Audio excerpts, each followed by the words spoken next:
Merci d'avoir accepté ces visios, ça me fait Avec plaisir. plaisir. Donc pour commencer, est-ce que tu peux te présenter, donc ton nom, ton prénom et ton métier? Ok. Alors moi, c'est Victor Da Silva. Je suis actuellement en création d'une agence web marketing. Aujourd'hui, moi, j'ai plutôt un profil growth manager, growth marketer, c'est-à-dire que je fais du marketing euh, de telle façon à optimiser la croissance des entreprises en activant les bons leviers. Et aujourd'hui, voilà, je monte une agence pour faire du web marketing au sens large, mais à la sauce un peu grosse. Ton agence, elle serait plutôt de quel côté, dans quelle ville? Alors, c'est un petit peu particulier parce que du coup, cette agence va faire partie directement d'un groupe qui s'appelle Webcam et qui est basé à Saint-Étienne et à Lyon également. Donc, de base, c'est plutôt une agence qui fait du développement web, du développement d'infrastructures informatiques web, mais aussi de la publicité, du branding. Et cette agence va être donc une filiale de ce groupe. Je peux peut-être reprendre aussi un petit peu mon parcours avant ce projet-là pour parler un petit peu plus de mon passé freelance. Et est-ce que ça t'intéresse que je parle de reconversion aussi? Eh ben, également, puis dans tous les cas, j'allais amener la question justement sur ton parcours, donc tu l'as très bien amené, donc voilà, je te laisse présenter ton parcours. Ouais, alors du coup, moi j'ai un parcours un petit peu atypique. J'ai pas toujours fait du marketing digital. J'ai plutôt une formation gestion d'entreprise. J'ai fait un DUT de gestion d'entreprise. J'ai fait une licence d'économie, donc plutôt mathématiques. Et ensuite, j'ai fini par un master communication marketing, ce qui m'a donné en fait un profil assez généraliste, mais pas vraiment spécifique. J'ai toujours été assez entrepreneur. J'ai toujours monté des projets. Et mon projet principal avant la crise du Covid, c'était un projet dans la musique, dans la culture plus précisément, pour lequel j'ai passé un an bénévolement à construire ce projet. En parallèle, enfin après mes études, mais voilà, ce projet, il avait déjà commencé durant mes études, durant mes premières années d'études. Et je suis venu au marketing plus tard, après la crise du Covid, à un moment où j'ai dû prendre une décision de me reconvertir ou pas, d'attendre que l'orage passe ou pas. J'ai préféré ne pas attendre et du coup j'ai toujours eu une affinité avec tout ce qui est web, marketing, digital. Donc j'ai décidé de me focus vraiment là-dedans. J'avais déjà quelques bases avec mon master, mais je me suis vraiment reformé 6 mois, un an en autodidacte avec des entreprises comme Germinal sur tout ce qui est growth marketing. Tu peux aussi, par rapport à ton arrivée en gros, enfin, parler aussi du coup de tes missions. Alors sur les missions un petit peu que j'avais en freelance, au début, hein, j'avais des missions un petit peu variées hein, qui n'étaient pas uniquement sur des logiques growth parce que ma conception vraiment du growth marketing, c'est un travail plutôt long terme.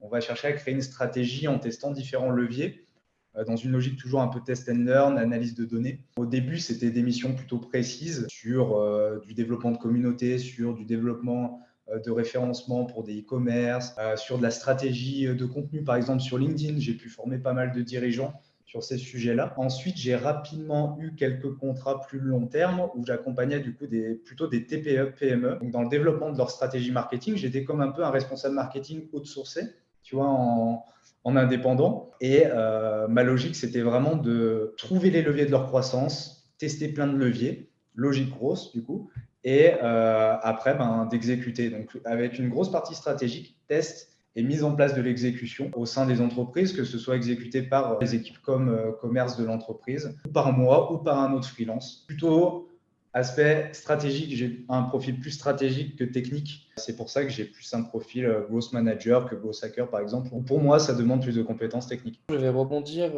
sur quand tu t'es formé, on va dire, en autodidacte. À ce moment-là, tu aurais voulu avoir vraiment un accompagnement, on va dire, un suivi avec un formateur comme si tu étais en alternance, ou justement, toi, tu préférais ce système de vraiment apprendre par toi-même. Je pense que je vois très bien ta question. Je pense que le truc à vraiment comprendre, c'est que le marketing digital, le gros hacking, le gros marketing, c'est des choses qui sont très larges, qui peuvent être très intellectualisées, où on peut rester longtemps sur des stratégies, sur des choses. L'objectif, ça va être de vite mettre en pratique. Ça, je ne l'ai pas compris dès le départ. On trouve vite les limites à apprendre des choses sans appliquer. Donc en fait, quand on apprend ce genre de choses, il faut soit avoir un projet personnel pour l'appliquer, soit être dans le cadre d'une structure. Donc, tu vois, par exemple, en alternance, tu as l'entreprise dans laquelle tu travailles pour l'appliquer, soit trouver des clients, être freelance.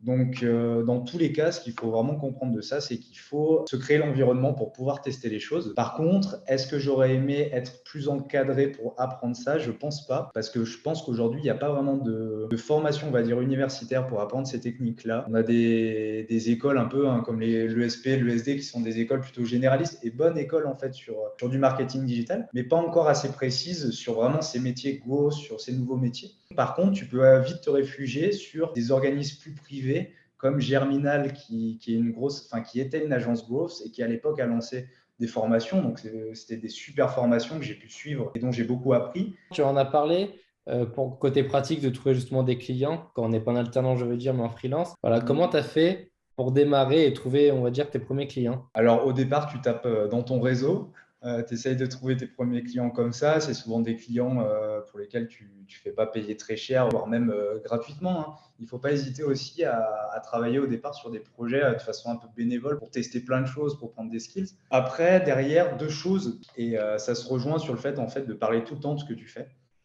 Donc que ce soit en développant une stratégie un peu de contenu sur LinkedIn, ça m'a ramené pas mal de clients au départ. Et après, tout simplement, sortir, rencontrer des gens, toujours être force de proposition sur le projet des gens, être à l'écoute. C'est comme ça, moi, que j'ai trouvé mes premiers clients. Un truc qui fait vraiment la différence en freelance, c'est le fait de se spécialiser. Il faut arriver avec une valeur ajoutée spécialiste sur quelque chose. Si tu es trop large, personne n'a vraiment d'intérêt à bosser avec toi. Et du coup, ça t'a vraiment servi. Toi, tu t'es bien spécialisé du coup de ce côté-là pour justement trouver les clients que tu souhaitais. Ouais.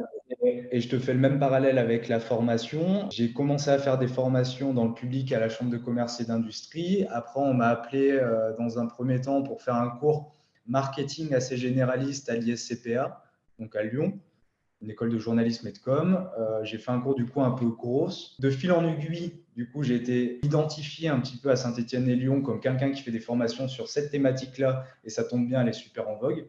Donc j'ai été appelé par d'autres écoles, et notamment la tienne, l'ESP. Je résume bien, au début, c'était vraiment général. Tu faisais des formations et au fur et à mesure, tu t'es vraiment concentré sur le gros.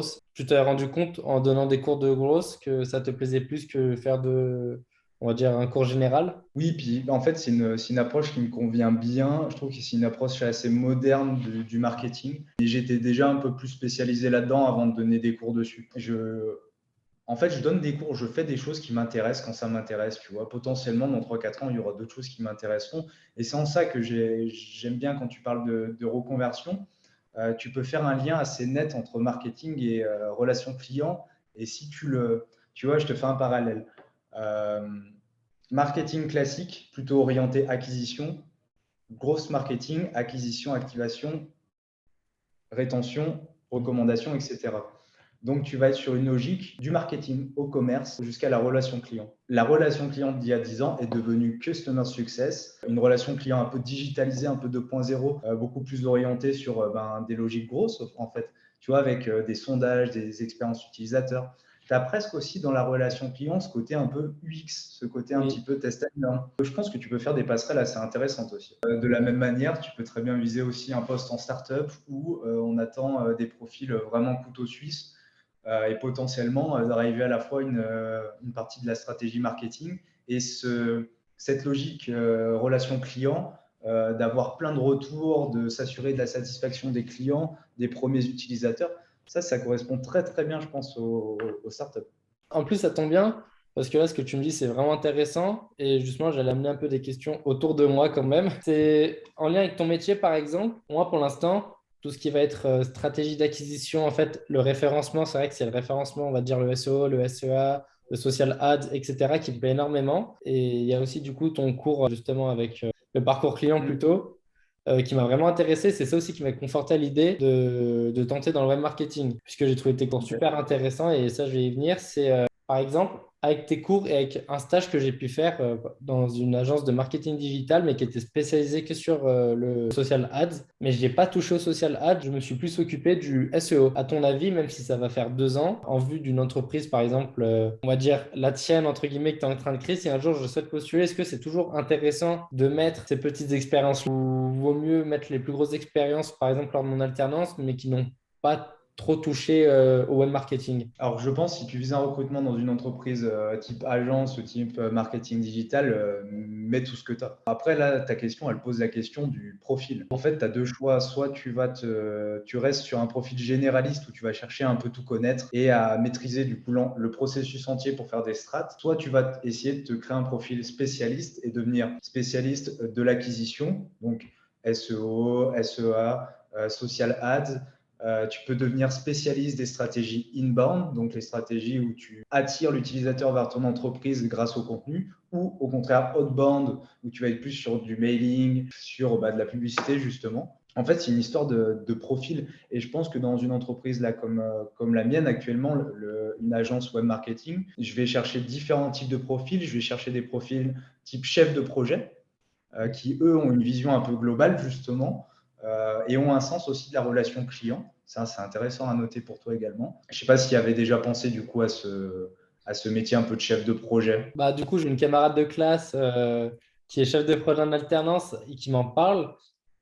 Pour l'instant, moi, c'est vrai que ça me dit pas grand-chose, enfin, dans l'envie, je veux dire. Et on a également le cours de gestion de projet où, pareil, c'était Mhm. pas le plus plaisant. Après, on n'avait que 3 cours dessus. Donc, c'est compliqué de se faire un avis réel sur le métier. Ouais, ouais, Donc, je c'est comprends. vrai que pour l'instant, c'est pas vraiment le métier qui m'intéresse le plus. Et comme bah, tu l'as bien indiqué, moi, j'aimerais bien me spécialiser dans l'acquisition. Et c'est ce que j'essaye de montrer bah, aux entreprises que je démarche. Et c'est vrai que ça marche Mhm. quand même plutôt bien, où j'arrive à avoir des retours. Et justement, je voulais aussi ton avis par rapport à ça, Mhm. si c'était bien de mettre ces expériences. Moi, je trouve que c'est pertinent d'essayer de te faire identifier comme un spécialiste, enfin, entre guillemets, comme quelqu'un plutôt acquisition. Après, ça dépend vraiment quel type d'entreprise tu vises. Tu vois, encore une fois, si tu vises une startup, bah, ça dépend à quelle étape elle en est. Si tu vises des TPE, PME, bah, potentiellement, tu vas leur dire je suis spécialiste d'acquisition. Ils vont te dire ouais, c'est cool, mais il va falloir faire ça, ça, ça et ça aussi. Donc, si tu as l'air trop spécialiste et pas assez débrouillard sur autre chose, ça peut bloquer. Par contre, des grosses entreprises ou plutôt des agences, ils vont plutôt venir te chercher pour une compétence précise. Et tu vois, pour compléter ce que je disais, soit je vais rechercher des profils, moi en agence, du coup chef de projet, soit je vais rechercher des spécialistes. Parce que l'idée, c'est vraiment gérer le projet entier avec le chef de projet et redispatcher les tâches, en fait, pour mener à bien le projet aux différents spécialistes. Bah, en fonction de l'entreprise, il faut avoir un profil spécialisé ou des fois, il faut être un peu plus général. Mais pour quelqu'un comme moi, donc moi en l'occurrence, qui n'est pas encore d'expérience dans la spécialisation, c'est compliqué de dire à une entreprise, comme toi tu dis, tu cherches quelqu'un avec, on va dire, dans l'acquisition, je vais te démarcher, mais je vais te dire, par contre, voilà, j'ai vraiment envie d'apprendre. J'ai vu ça en stage, j'ai pu voir ça en formation grâce à un des intervenants, mais je ne l'ai pas vraiment appliqué. Comment toi, tu te Bah, situerais par un profil comme le mien? plutôt à l'aise en fait avec un profil comme ça. Tout dépend des circonstances, mais faut pas oublier que tu es encore à l'école et qu'à un moment, faut aussi le temps pour apprendre. Et faut aussi penser au fait que tu peux apprendre aussi plein de choses en 6 mois, un an sur un projet, même des choses que tu maîtrises pas aujourd'hui. Et elle est là la logique. Au stade où tu en es, tu absolument pas fini. Quelqu'un qui se considère comme fini en termes de compétences dans le marketing, c'est quelqu'un qui dans 5 ans sera mauvais. Donc, au-delà des skills, il y a vraiment un mindset à avoir, je pense, dans le marketing digital et dans le web, c'est de se dire, je peux tout apprendre si je me donne les moyens et si je mets en application.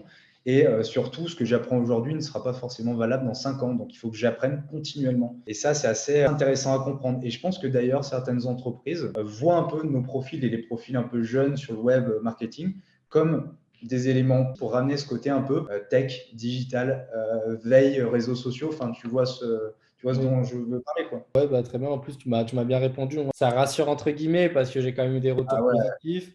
il faut Et pas te faire de ta mentalité, en fait, est bien parce qu'il y a beaucoup d'entreprises. Après, comme ça dépend du contexte, il y en a qui cherchent vraiment à grandir vite, donc à prendre quelqu'un qui a déjà de l'expérience. C'est sûr il va vouloir prendre bah, cette personne-là plutôt que quelqu'un qui souhaite être formé assez rapidement. Il y a une réalité hein, qui est aussi celle du salaire. Aujourd'hui, et c'est un peu le dilemme. En fait, pour moi, ce qui fera la différence, c'est vraiment le mindset et l'envie et l'état d'esprit dans lequel est la personne. Parce que dans les deux cas, ce qui joue aussi beaucoup, ça va être le salaire et le temps investi sur la personne. Demain, je recrute un profil comme le tien. Bah, ton salaire ne sera pas énorme, mais je vais devoir investir beaucoup de temps sur toi et pour toi pour te faire monter en compétence. Mais par contre, moi, si demain, il me faut un profil tout de suite plutôt typé senior, donc avec quelques années d'expérience. Ça ne va pas me coûter le salaire d'un alternant ou le salaire d'un junior. Donc ça dépend aussi vraiment selon le besoin de l'entreprise. Donc toi, sur les entreprises que tu cibles, il faudrait presque que tu arrives à pré-cibler qu'est-ce qu'elles souhaitent, à quelles étapes elles en sont. Et ça va te permettre de te mettre directement dans un truc un peu marketing, d'aller à des rendez-vous et de direct savoir sur quoi appuyer, comment te placer, comment te projeter et voir vite qu'en fait, certaines entreprises cherchent des profils seniors en embauchant des alternants. Donc en fait, On peut pas avoir le beurre et l'argent du beurre, quoi. Non, ça c'est vrai, c'est plus compliqué. Et justement, là, on va arriver à la fin. Tu peux me dire les qualités vraiment requises pour un poste, on va dire, en web marketing ou pour ta spécialisation, plutôt le gros. Du coup, les qualités fondamentales, je dirais, le mindset, l'envie d'apprendre. C'est pour moi la qualité, la première qualité. La deuxième qualité, c'est l'ouverture d'esprit et la capacité à tester des choses. Donc, à pas partir sur des idées préconçues et rester bloqué sur des choses. On va se dire, OK, on va tester suivant un protocole précis et on va voir ce qui se passe. Donc, c'est quand même quelqu'un qui a un esprit plutôt logique. Donc voilà, toujours envie d'apprendre, mindset logique, tester des choses, ouverture d'esprit. Et ensuite, je dirais rigueur ou la capacité à exécuter vite. Parce que qui dit test, qui dit tester beaucoup de choses, dit beaucoup d'actions, beaucoup de choses à faire. Quelqu'un qui arrive à exécuter rapidement ou à apprendre rapidement va montrer en compétence plus vite et sera plus à même de réaliser beaucoup de tests. Il y a vraiment Ok. cette logique de ne pas avoir peur d'essayer, pas passer trop de temps sur la stratégie parce que avec juste une stratégie, on se nourrit pas en fait, et faire les choses vite. Et tu vois, je finirais sur un truc, c'est que il faut pas chercher à faire des choses parfaites. Faire les choses, c'est déjà bien et souvent, c'est déjà suffisant. Je te donne un exemple. Quand on va faire des gros process growth, on va faire une campagne d'acquisition. L'entreprise n'est pas sûre en fait de ses cibles, de ses propositions de valeur. Donc, tu as plusieurs choix. Soit tu te la joues avec une landing page et tu envoies plein de trafic dessus et tu te dis, bon, ben, ça a marché, ça n'a pas marché. Ou alors, tu fais 10 landing pages avec 10 propositions de valeur différentes et tu envoies du trafic dessus et tu vois qu'est-ce qui fonctionne le mieux, etc. Donc, dans un cas, tu es dans une démarche plutôt classique, dans l'autre, tu es dans une démarche grosse, avec de l'AB, etc. Mais par contre, dans la démarche grosse, si tu passes 2 jours pour faire une landing page, tu n'es pas sorti, quoi. Il vaut mieux les faire vite, en fait, et les sortir et tester, parce qu'il y a de grandes chances que certaines partent à la poubelle rapidement. Tu as très bien conclu, puisque on a fait le tour et franchement, merci encore d'avoir accepté. Même moi, ça me permet vraiment de situer. C'est vrai que c'est la première expérience réelle que j'ai d'une personne en face de moi qui est, on va dire, dans le web marketing ou le gros. Et donc, ça me donne aussi plus de vues sur le métier en lui-même et sur les qualités requises.